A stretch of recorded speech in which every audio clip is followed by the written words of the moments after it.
Damn it. How dare you quit your job? And how are we going to live now? My mother-in-law yelled at me, pushing me down the stairs, and my husband did absolutely nothing. But when they saw the police come through the door, they turned pale. Irene felt the weight of silence like an invisible yoke, as if the house itself conspired against her. She stood at the door, key still in hand, watching the disaster unfold before her eyes. The living room was plunged into chaotic disarray, empty bottles scattered across the floor, plates with food remnants stacked on the coffee table, and the television on with the volume at an unbearable level. On the couch, with a lost look on the screen, Sergio drank a beer with the carelessness of a man with no obligations. She closed the door with a soft click and moved forward with slow but firm steps. She had had an exhausting day at work. The bills were piling up, and her body was screaming for rest. But there was her husband, sunk into the comfort of idleness while she alone bore the weight of the world. "I see your day has been productive," Irene said with a tone that oscillated between irony and contained despair. Sergio didn't even turn his head. He took a long sip of his beer before responding in a dragging voice. "I'm at home, relaxing. Is that a problem now?" Irene clenched her teeth and dropped her purse on the table with a dry thud. "Yes, Sergio, it is a problem. While you relax, I work from sunup to sundown to pay for this house, the food, and your whims. Don't you think something here is wrong?" He sighed, as if the conversation was already exhausting him before it even started. "It's not as easy as you think, Irene. Finding a job these days is complicated. They don't just accept anyone. Companies want young people with experience and willing to work for a pittance. And what have you done today to look for work?" Sergio shrugged with an indifference that chilled Irene's blood. "I checked out some offers on the internet. All garbage. Did you call anyone? Did you get any response from the resumes you supposedly sent?" Silence was the only answer. Irene felt anger climbing up her throat. "You're not doing anything, Sergio. You just sit here day after day waiting for a job to fall from the sky while I pay for everything. Do you know how many bills we have pending? Do you know that we barely have money for food?" Sergio gestured vaguely with his hand and took another sip of his beer. "You always exaggerate, Irene. We're not that bad off." That phrase was the last straw. "We're not that bad off?" she repeated, feeling her voice rise uncontrollably. "Do you want me to tell you how we are? The rent is late. The electricity too. I haven't bought meat in 2 weeks because we can't afford to spend money on anything that isn't strictly necessary. And yet you managed to buy beer." Sergio looked at her with annoyance and set the empty bottle down on the table with a dry thud. "Don't come at me with sermons. Finding a job is what I'm trying to do, but things are not that simple. You can't understand because you have a secure salary." Irene felt a sting in her chest. "A secure salary? Do you think my job is a privilege?" "It's a sacrifice, Sergio. Do you know how many times I've wanted to quit? How many times I've reached my limit? But I don't do it because if I fail, who pays for this house?" Sergio looked away, fixing his eyes on the TV screen. "Stop dramatizing." Irene tasted the bitter flavor of disillusionment. "I don't know what's worse, Sergio. That you're a layabout or that you don't even have the decency to admit it." He got up from the couch with a sudden movement and looked at her with contained fury. "Now I'm a layabout? Sure, why not? I'm always the problem for you." "You are," Irene said without hesitation. Sergio observed her for a long moment and then dropped the remote control on the table with a dry thud. "I'm tired of your damn complaints. And what are you going to do about it? Will you get a job? Will you do something for this family?" Sergio didn't answer. He grabbed his jacket and left the house, slamming the door with a bang. Irene stood there, trembling with rage. She felt the tension take hold of her muscles, her entire body seeming to tremble with helplessness. The sound of the phone broke the silence like a slap. With a dark premonition, she approached and saw the name on the screen. Brigilda. She took a deep breath before answering. "Hello, Brigilda," Irene said, the harsh and shrill voice of her mother-in-law. "I need you to transfer me money." Irene's pulse quickened. "What?" "Yes, It's urgent. I have to pay the car loan and I'm short of money this month. You have a good salary, right? It won't cost you anything to help me out a bit. Irene felt a pressure in her chest. I can't give you more money, Brigilda. We don't even have enough for ourselves. The tone of the mother-in-law changed instantly, becoming more cutting, almost venomous. Since when have you become so selfish, Irene? It's not selfishness. It's common sense. Common sense? She laughed forcefully. When Sergio and you got married, I treated you like a daughter. Is this how you repay me now? Irene closed her eyes, feeling the anger grow inside her. Brigilda, I've been helping you for months. I can't keep doing this. Of course you can. You just don't want to. I'm not going to argue this with you. Her mother-in-law's scream left her frozen. Damn it. How do you leave me in this situation? You're ungrateful. The phone went silent. Irene let the mobile fall onto the table with her breath catching. Something inside her changed at that moment. She was tired of paying for everything, of supporting a man who did nothing for her, of sustaining a mother-in-law who saw her as an inexhaustible source of money, of being trapped in a life that was suffocating her. She sat down on the couch, looked around, and saw the house she was supporting with so much effort. She saw Sergio's clothes thrown on the floor, the dirty dishes he couldn't bother to wash, the bills piled up on the table. For the first time in years, she felt she had reached her limit. She wasn't going to keep supporting a family that didn't value her. She grabbed her purse, took out her computer, and opened her email. The cursor blinked on the screen as she looked at the message she had saved for days. Subject: job offer in another city. With trembling hands, she wrote a response. I accept the offer. Please tell me the details for the relocation. She pressed send and continued to stare at the screen. She knew nothing would be the same again. But maybe, for the first time in a long time, that was exactly what she needed most. Irene closed her computer and stared at the screen, feeling a strange mix of liberation and fear. She had taken a step from which there was no return. Her breathing was deep, her mind was in turmoil, but something inside her whispered that she was doing the right thing. Sergio hadn't returned yet. He had left angry, and truth be told, Irene felt no urgency to know where he was. She knew that sooner or later he would return, with the same lost look and the same old excuses. The sound of the door opening pulled her from her thoughts. These were not heavy steps, but dragging ones, like those of someone trying not to make noise. Irene didn't move from the couch, but her body tensed up. Sergio appeared in the doorway of the living room with his jacket hanging off one shoulder and an unmistakable odor permeating his clothes. It wasn't just the stench of alcohol. There was something else. A sweet, intense perfume that didn't belong to her. Irene narrowed her eyes without saying anything.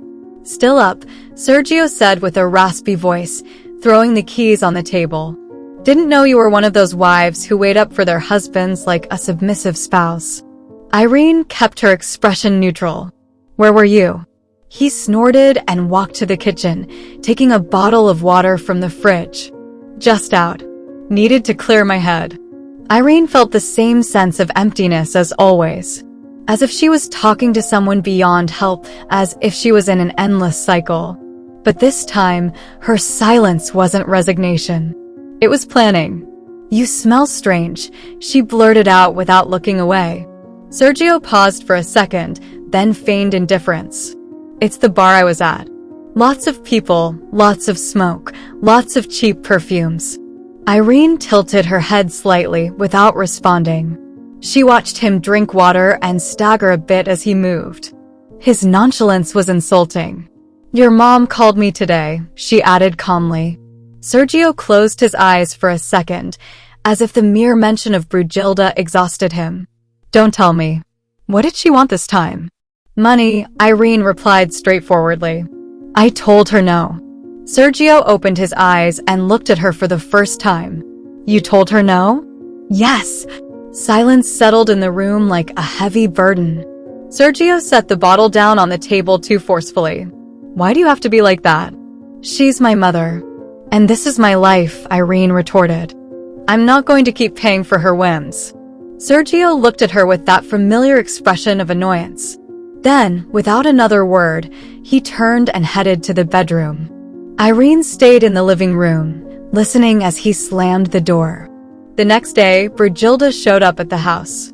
Irene was in the kitchen when she heard the insistent knocking at the door. She didn't need to look through the peephole to know who it was.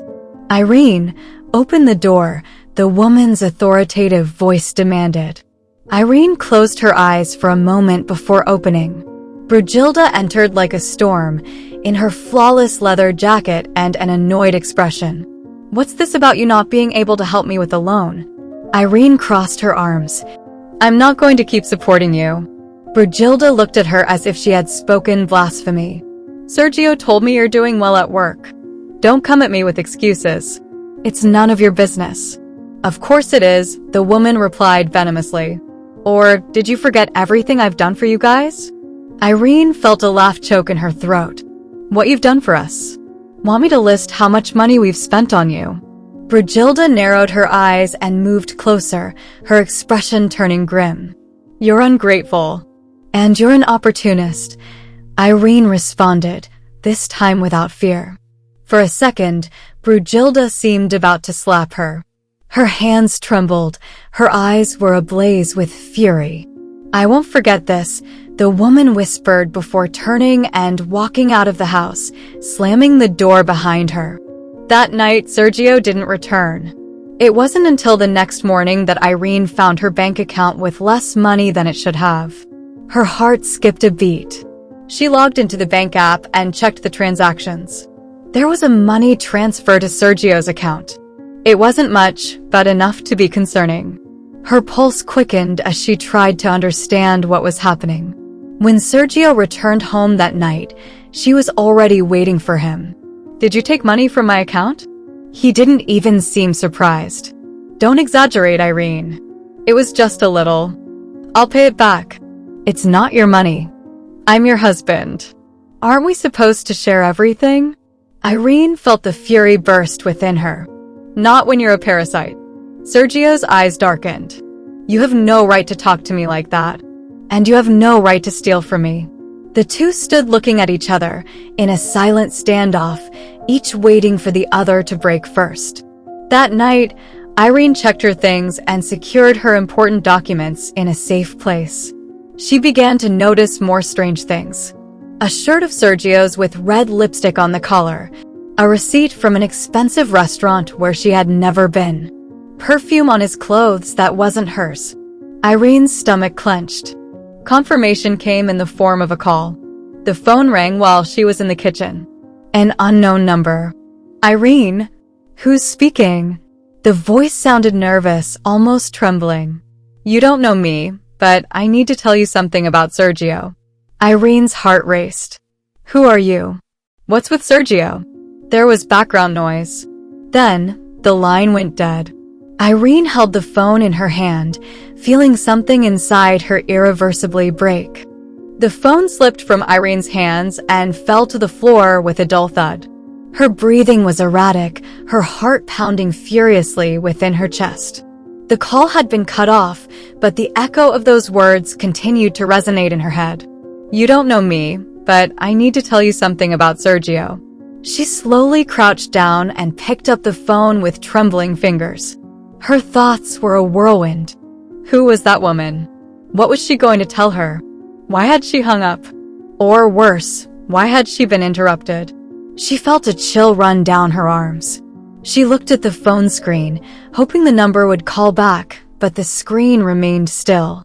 She stepped back and leaned against the table, trying to calm down. Her eyes drifted to the closed door of the room where Sergio was sleeping, oblivious to everything. The feeling in her chest changed. For a long time, she had felt frustration, exhaustion, anger. But now, what she felt was fear. Something was wrong. And for the first time, Irene truly feared not knowing who she had been living with all those years. Her hands burned. She felt the need to do something. She couldn't just sit there, waiting for answers that might never come. She walked to the room, stopped in front of the closed door, and pressed her ear against the wood. Silence. With as much discretion as possible, she turned the doorknob.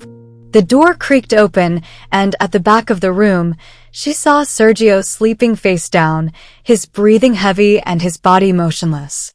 Irene entered with light steps, avoiding the creaking boards. She approached the wardrobe and carefully opened it. Her heart pounded hard. Every sound seemed deafening.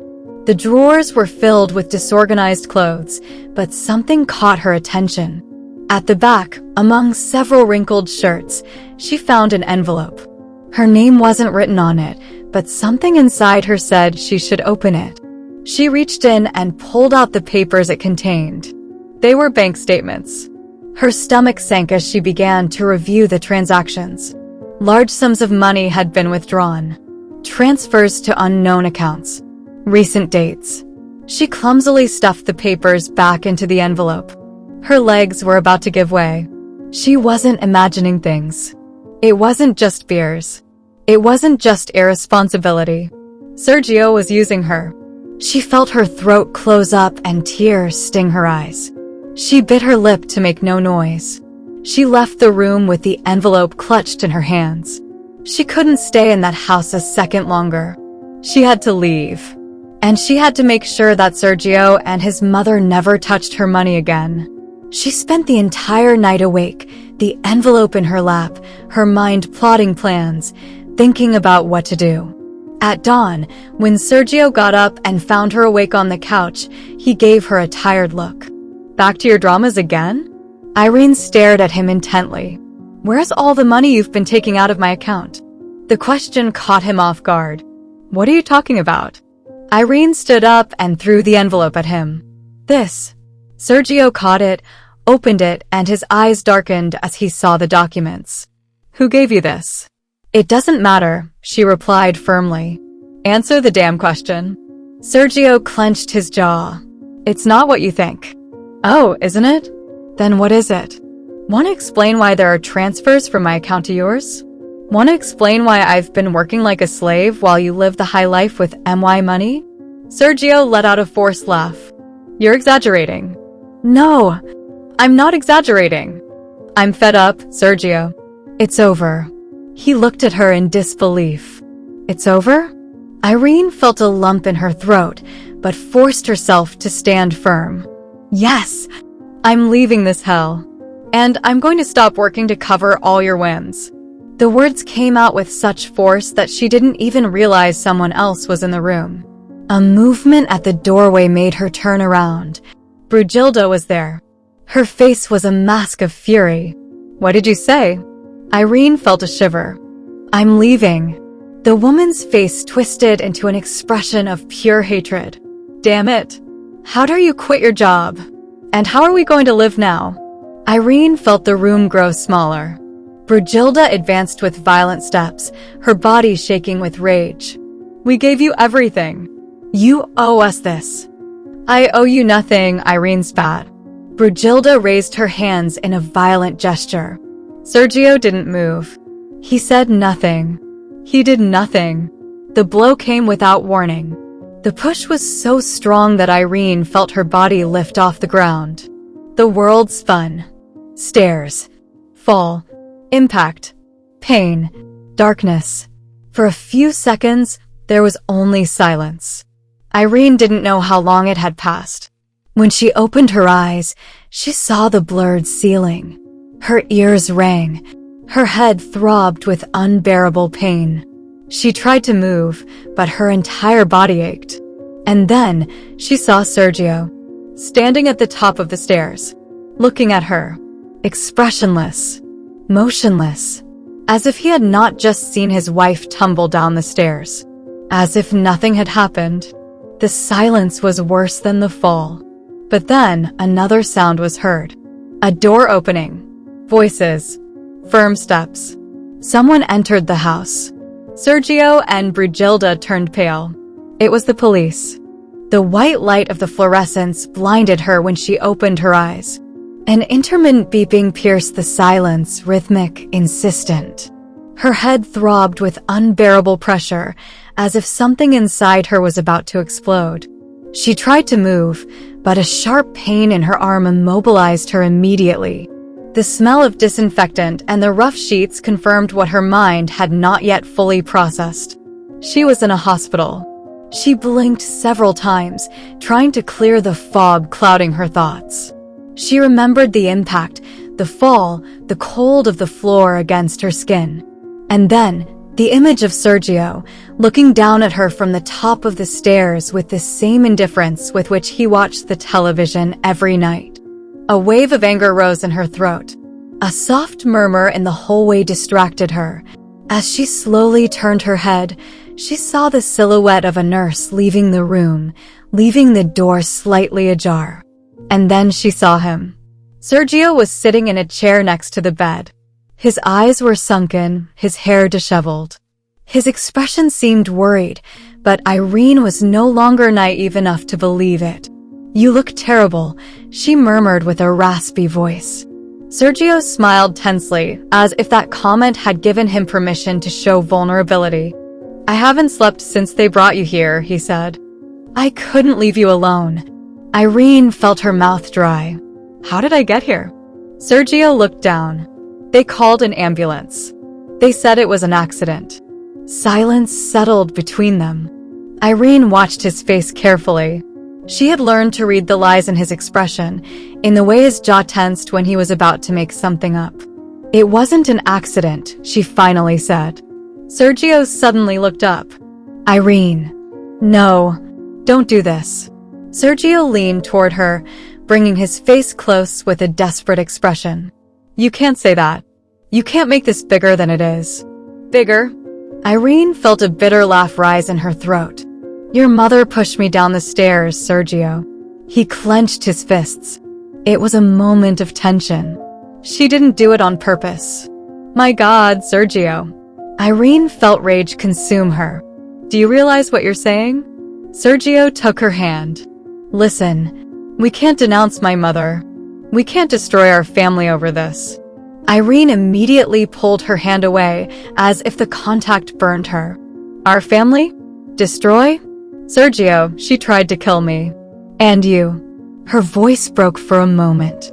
"You just stood there, watching me." Sergio averted his gaze, fixing it on the sheet. "It wasn't like that." "Yes, it was." A knock on the door interrupted their confrontation. A police officer in pristine uniform entered the room, his gaze fixed on Irene. "Mrs. Martinez, I need to ask you some questions about what happened." Sergio immediately stood up. "Officer, my wife is still recovering." "Perhaps." "I'm fine," interrupted Irene.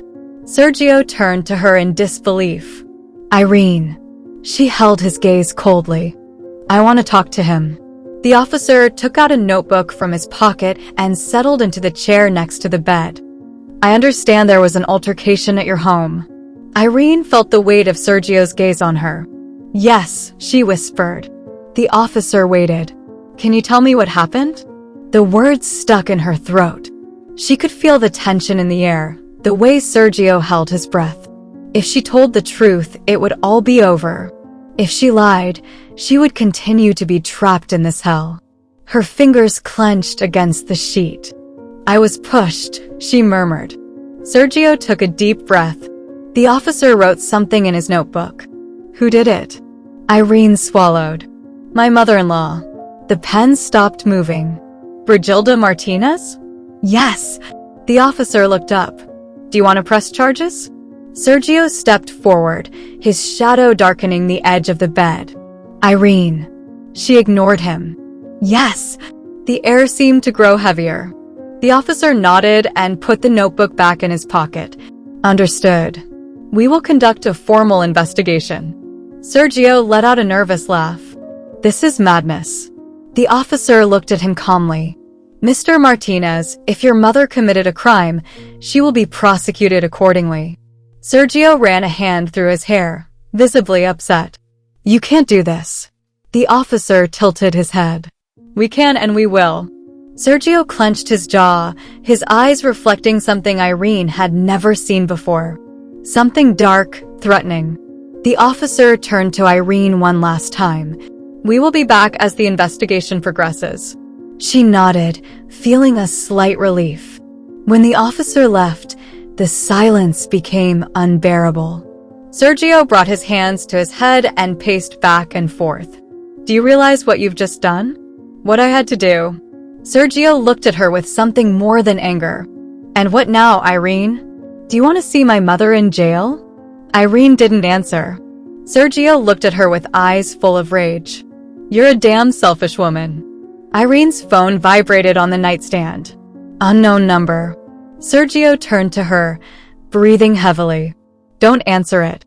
Irene ignored him and swiped her finger across the screen. "Irene?" It was the same voice. "Yes. Who are you?" The woman paused. "Your life is in danger. Sergio is not who you think he is." Cold slid down Irene's skin like a sharp knife. "What are you saying?" "I can't talk long, but listen carefully. It wasn't just about the money. It wasn't just the manipulation." The voice broke for a moment. "Sergio and his mother have been doing illegal things. They used your account. They're involved with dangerous people." Irene felt the air stuck in her lungs. "What people?" There was a noise on the line. "Check his papers." The call ended. Sergio watched her, expectant. Irene slowly lowered the phone. "Who was it?" "Nobody." Sergio stepped forward. "Don't lie." "How dare you ask me not to lie?" Sergio furrowed his brow. Irene took a deep breath and tried not to tremble. "Tell me the truth, Sergio. What have you been doing with my account?" The silence betrayed him. Irene knew. He was using her. And perhaps he was doing something much worse. Irene's heart raced, her mind fitting together pieces that until that moment had felt disconnected. Sergio was not just stealing money, he was not just a freeloader who refused to work. There was something more, something dark that had been simmering in the shadows. When Sergio saw that Irene was no longer looking away, that she was no longer afraid, his expression changed. "You don't need to worry about that." Irene felt a chill. "Yes, I do." Sergio leaned over her, his eyes cold. "Then you won't like what you find." Irene knew she could no longer sit still. That very night, as soon as Sergio left the hospital, she contacted the police. The next day, she handed over all the evidence. The transactions, the forged documents, the accounts in Brugilda's name that should never have existed. Sergio and his mother were no longer just suspects in fraud and identity theft. Now, they were in the sights of justice. The echo of the officer's footsteps resonated through the corridors as Brugilda struggled in vain. Her screams turned into sharp shrieks, her voice laden with anger and despair. "You can't do this to me. I didn't do anything. Let me go." The handcuffs shone under the cold lights of the police station, tightly secured around her wrists.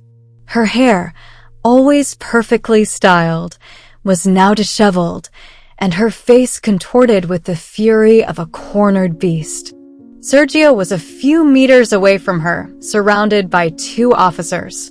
Unlike his mother, he wasn't shouting, he wasn't resisting. He stood stiff, eyes fixed on the ground, his expression a mix of defeat and frustration. Irene watched them from the other side of the room, arms crossed over her chest. She felt no satisfaction, no relief. Only a vast emptiness, as if everything she had carried for years was finally crumbling before her. An officer approached and handed her a form. "Mrs. Martinez, we need your signature to formalize the complaint." Irene took the pen with a trembling hand. Brugilda spun around and glared at her. "How dare you do this to me, you ungrateful wretch?" Irene did not respond. "I opened my family's doors to you. I gave you everything I had." Sergio lifted his head, his dark gaze piercing her. "Irene." She signed the paper without hesitation and handed it back to the officer. "Take her away," ordered the officer with an impassive voice. Brugilda's screams rose again as she was escorted out of the room. Sergio made no attempt to stop them.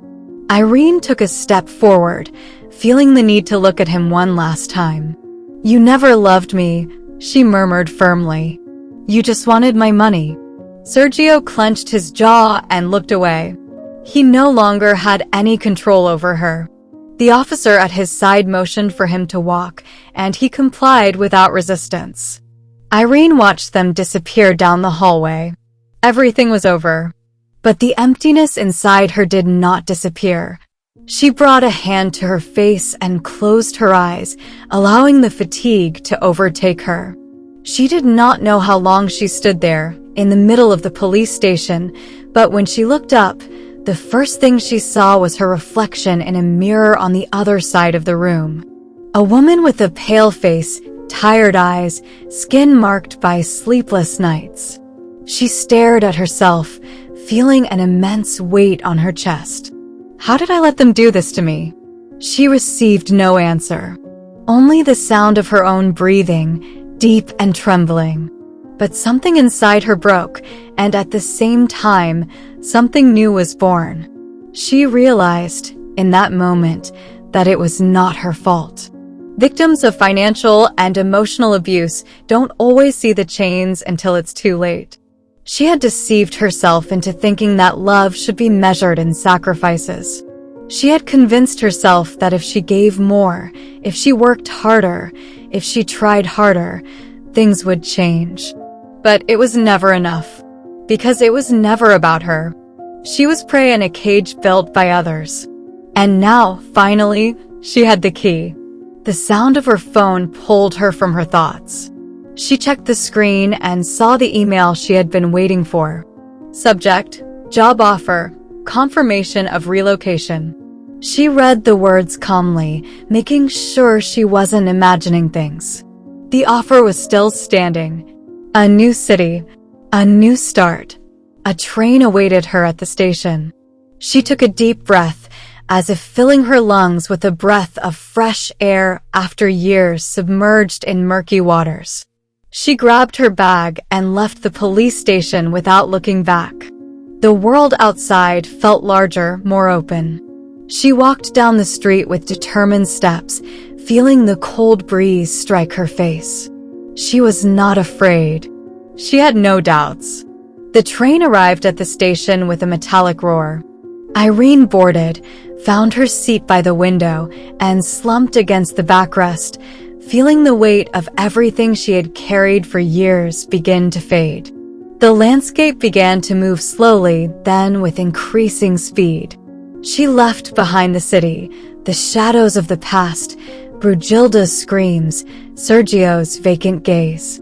She kept her eyes fixed on the horizon, watching as the world opened up before her, full of possibilities. She did not know what awaited her. But for the first time in a long time, that did not scare her. The train moved forward, and with it Irene. The past was behind her, but the lesson would remain with her forever. Sometimes, the worst betrayal is not that of others, but the one we do to ourselves by staying in places where we are not valued. But it is always possible to start over. What an emotional ending! I'm glad you made it here. This kind of story shows us the human capacity to overcome adversities and find the strength to move forward despite the most difficult circumstances. If you found yourself in a similar situation, facing such great betrayals and challenges, how would you deal with this situation? What decisions would you make to protect your loved ones and rebuild your life? Feel free to share your thoughts in the comments. We would love to know how you would approach such a complex challenge and what you thought about the development of this story. Also, if you enjoyed the narrative, don't forget to like, subscribe to the channel, and share it with your friends and family. Your support is crucial to continue bringing more moving and thoughtful stories like this one. Thank you for joining us until the end. Don't miss the next narrative appearing on your screen. We have many captivating stories and guaranteed entertainment especially for you. See you in the next video. A hug.